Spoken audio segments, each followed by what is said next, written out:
اعداد گویا. قسمت اول. تا اینجای کار با مجموعه اعدادهای زیادی آشنا شدیم. آخرین مجموعه اعدادی که باهاش آشنا شدیم اعداد صحیح بودن که توی ریاضی هفتم با هم دیگه خوندیم. بیا دوباره تعریف اعداد صحیح رو با هم دیگه ببینیم. با زد نشونش میدادیم، اعداد منفی، مثبت و صفر رو شامل میشدن و همه اعداد صحیح بودن، یعنی اعداد خورده توشون نبود. اما میخوایم اینجای کار یه مجموعه اعداد دیگه رو تعریف کنیم تحت عنوان اعداد گویا. بیا تعریفش رو با هم دیگه ببینیم.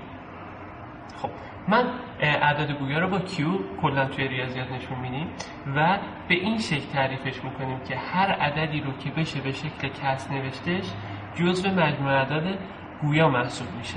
یه توضیحی رو من اضافه میکنم فعلا ازم قبول بکنید. این کسری که داریم میگیم حتما باید صورت و مخرجش عدد صحیح باشه. ممکنه از خودتون بپرسین عدد صحیح باشه یعنی چی؟ مگه میشه عدد دیگه ای باشه؟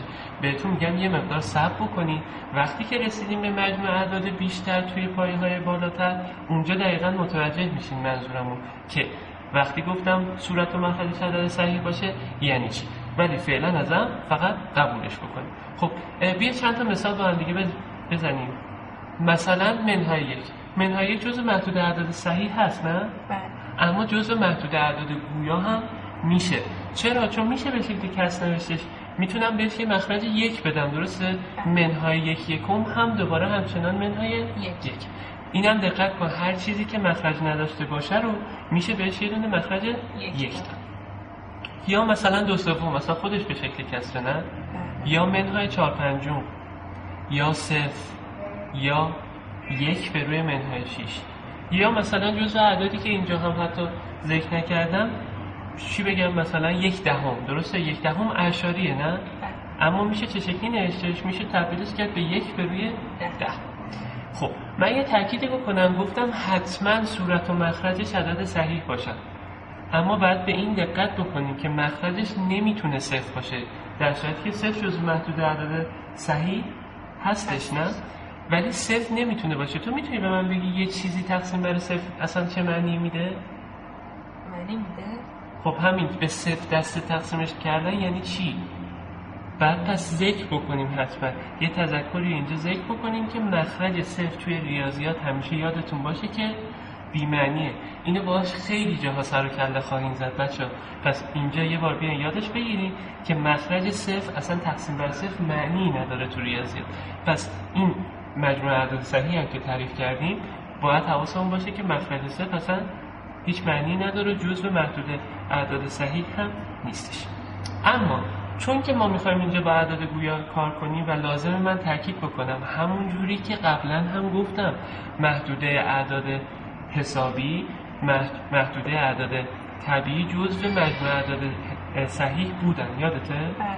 اینجا هم مجموعه اعداد صحیح خودشون جزو مجموعه اعداد گویا هستن. مثل اون مثالی که زدیم منهای یک جزو اعداد صحیح هست دیگه. بله. اما جزو اعداد گویا هم هست. بله.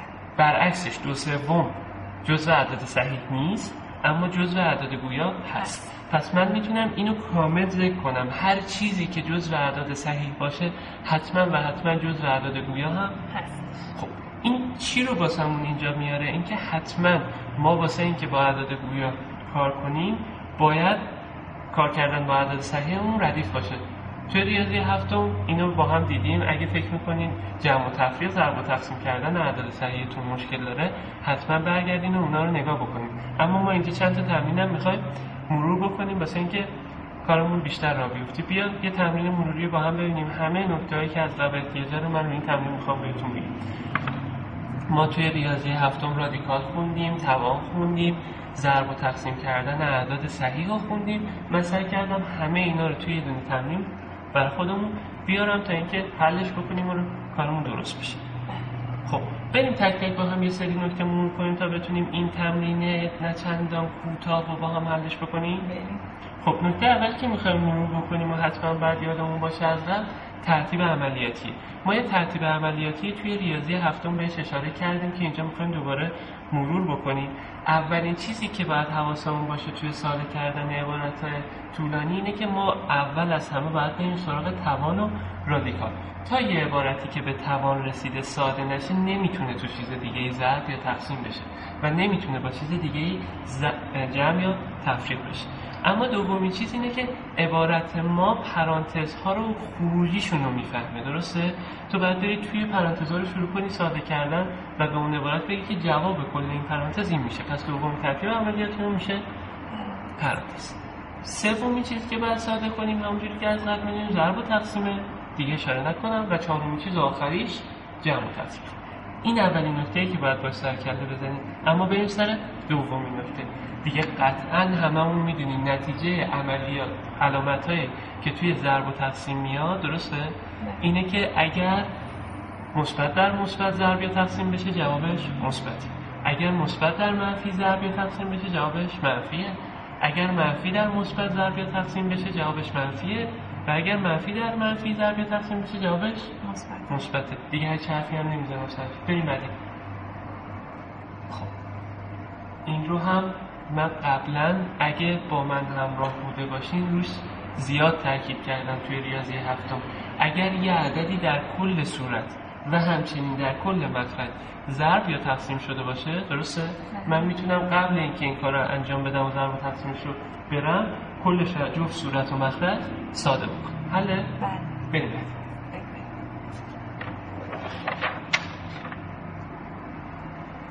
خب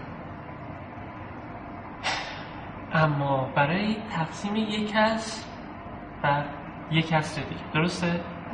خب دو تا نکته گفته بودم توی ریاضی هفتم میتونین دو تا کار بکنی، یا بیاین دور در دور نزدیک در نزدیک بکنی، یا بیاین از قاعده تقسیم استفاده کنین. قاعده تقسیم هم منظور خاصی ندارم، همون که اگر مثلا چه میدونم 2 تقسیم بر 1/3 شده بود، درسته؟ من میتونم بگم این عبارت هست 2 ضرب در 3، درسته؟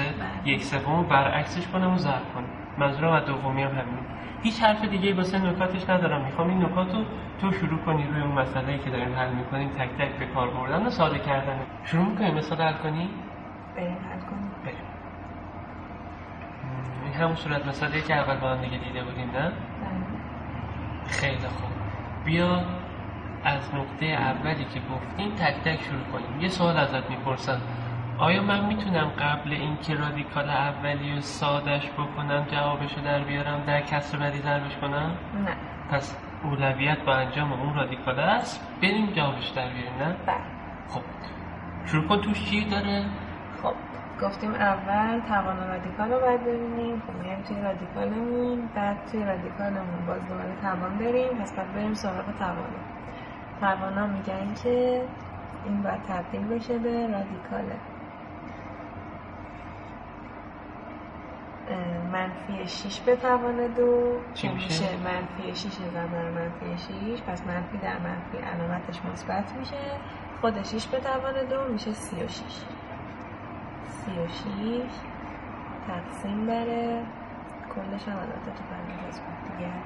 آره. 3 به توان 2 9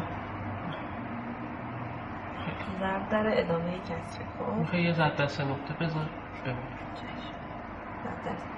خب بعد دوباره بعد بیایم توی پرانتز اول نگاه کنیم که میشه 36 تقسیم بر 9 4. پس میشه رادیکال 4. پس در نهایت رادیکال رو باید ساده کنیم که رادیکال 4 هست عدد 2.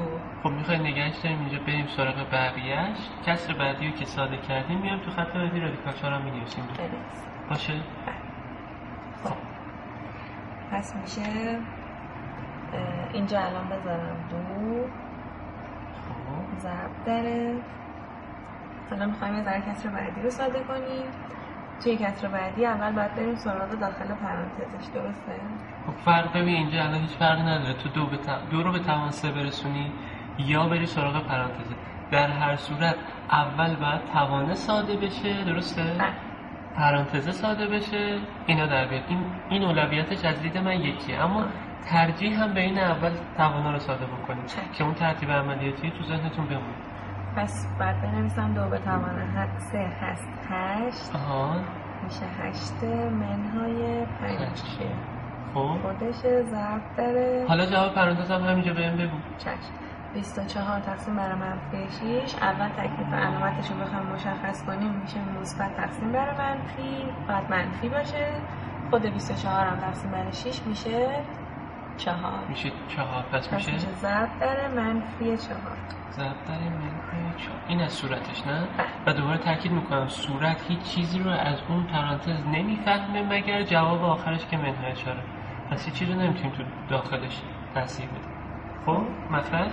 برای مخرج داریم 20 منهای داخل پرانتز اول باید توانش تکلیفش مشخص بشه که هست 2 به توان 3 8. 8 ضرب در 6 6 8 تا 6 8 تا 6 8 تا 42 تا. نبینم دیگه توی ضرب و تقسیمتون بعد این همه پایه بلنگینا 6 8 تا 48 تا. منهای 48. خب برو تقسیم اون کسر بعدی هم ساده بکنم. تقسیم بره منفی 3 ضرب در 24 میخواد بشه. منفی در مثبت منفی 24 ضرب در 3 میشه. میکشم من نقطه 3 رو برای کی گفتم؟ جمله خاص معروفم نگفتم. برای کی گفتم؟ نکته 3 رو برای این گفتم که اگر عبارتی داشتیم که کلا ضرب و تقسیم بود، قبل اینکه بیاین ضرب و تقسیم‌های گنده انجام بدین میتونی صورت و مخرجش رو ساده کنی به شرط اینکه کل اون عدد در صورت و کل اون عدد در مخرج ضرب شده باشه. قطعاً کسر قبلی ما نمیتونستیم این کارو کنیم چون توش جمع و تفریق داشت، چون نمیتونستیم بهش دست بزنیم، چیزی نبود در کل صورت و مخرج ضرب شده باشه. اما این کسرها رو که میتونیم انجامش بدیم. بله. برو ببینم. خب همینجا ساده کنم؟ هر جایی دوست داری ساده کن. خب منو بگو. بعد این همه سال دانش آموز تربیت کرد. خب اول بگیم که علامتش چی میشه، بعد بیایم ببینیم عددها چجوریه. صورتش یه دونه منفی داره، مخرجش هم یه دونه منفی داره، بقیه‌شون مثبت هم. پس منها تقسیم بر منها میشه مثبت. کسر آخر که میگیریم پس علامتش مثبت. نتیجه رو فهمیدی مثبت دیگه کاری نداری. خب میتونم داشته باشم که این 3 با این 6 ساده میشه. خب میشه این با این میره 2 میده. درسته. 24 با 2 12 میده. از این 2 کلا رفت. این میشه 12. 36 به 12 بخش پذیره هست. چند تا 12 تا 36 تا؟ 36 تقسیم بر 12 میشه 3. پس فقط یه دونه 3 از مخرجمون. درسته؟ پس در نهایت اینجا داریم 1 تقسیم بر 3 مساویه. خیلی خوب درست شد. اول بیایم پس کسره رو ساده کنیم. باشه. پس داریم 2 ضرب داره. یه سوال بپرسم، من میتونم 8 منهای 5 کنم بگم 3 بس 3 4 تا منهای 12 تا؟ چرا نه؟ به خاطر اینکه ترتیب عملیاتی رو داریم رعایت نمی‌کنیم دیگه. آفرین. چی بود اول؟ ضرب و تقسیم. آره. پس میشه 8 منهای، بعد بیایم اول 5 رو ضرب داره منهای 4 کنیم که میشه منهای 20. درسته. پس پرانتز منهای 20 تقسیم بره مخرجمون هم 20 منهای 48 که میشه منهای 18 منهای 28 تقسیم بره همون 1 سوم برابر 2 دوباره 2 ضرب در 8 منهای 20 میشه 8 به علاوه 20 شد 28. 28 تقسیم بر منهای 28 تقسیم بر 1 سوم. اینجا دوباره میتونیم اون نکته استفاده کنیم که عاملاش اگه صورت و مخرج توی یه عدد ضرب شده باشن. آره ولی حتی اینجا ضرب هم نشده. اینجا خیلی راحت‌تر میتونی نگاش کنی منهای 28 تقسیم بر 28. جوابش منهای 1. آره حتی کسر طولانی هم نیست که دیگه بشه کار دیگه‌اش کرد. پس شد 2 ضرب در منهای 1 تقسیم بر 1/3. خب برای اینکه این نکته یادمون بمونه همیشه نکن عملیات ریاضی از چپ به راسته.